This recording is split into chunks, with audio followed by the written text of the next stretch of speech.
Well, I mean, you may be wearing the same shirt you were wearing on Friday, but you're strangely 4 inches shorter. What's going on here, dude? Just the magic of television. Nice. Very, very nice.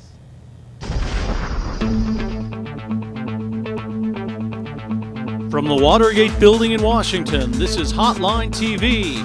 Now, here's Hotline editor, John Mercurio. Welcome to Hotline TV, everybody. I'm John Mercurio. And I'm Mike Memoli. It's Memoli, dude. I'm telling you, your last name is pronounced Memoli. My grandfather's rolling in his grave. Spicoli Memoli. Not content with having just old people and Publix drugstores, Florida last week actually, moved their primary up to January 29th, 2008. Michael Memoli, what does this mean for the entire calendar?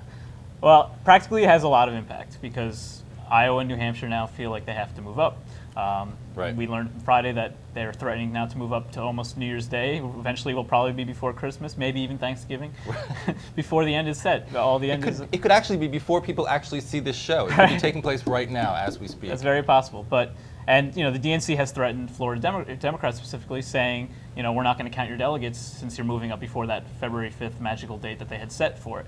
So, all right, practically, maybe candidates have to make a calculation. Do we offend Florida by not showing up if there's no delegates that are actually going to be counted? Right. Because obviously Florida, usually plays a pretty pivotal role in the final. That seems like the gamble that they're making. It's basically Florida saying we are so important. We're the center of the world. We proved that in 2000. We proved it again, I think, in 2004 by being so hotly contested.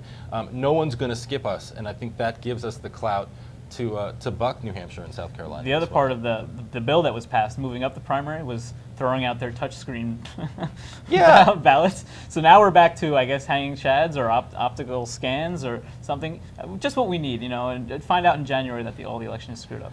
But practically what it means for those who are going to be campaigning in Florida now in January, a lot more FaceTime for Charlie Crist, as if he could possibly even get more FaceTime. The guy has through the roof approval ratings, both, even with Democrats. He's been a very popular governor early on.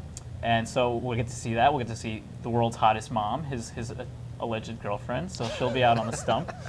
And then what it means for Rudy Giuliani, he's probably the biggest loser in this, because if the primary was the usual date, which I think was sometime later on, he had an excuse to go down to spring training, show up at Yankee games, work the Tampa crowds. Or also, work the Miami crowds. Right. And now in January, no spring training, no baseball, so Rudy, biggest loser. You mentioned the world's hottest mom. Are we going to see anything of the world's hottest defeated U.S. Senate candidate? Who would that be? Catherine Harris? Oh, we could only hope so. Maybe she'll find a way to get back involved with the voting. If there's anything she can do to get herself involved, she will. She certainly will. In the Republican primary, but also I think ultimately in the general election fallout. As a former Secretary of State, she obviously has a lot to contribute, I think, to any of that sort of debate. By the way, that congressional seat is still up for grabs, right? That's true. She could walk in as the sort of arbiter, the mediator, and join hands with Vern Buchanan and allow it to be hers. I can only hope so. All right, well, that'll do it for today. Thanks for coming and joining us on Hotline TV. We'll see you tomorrow.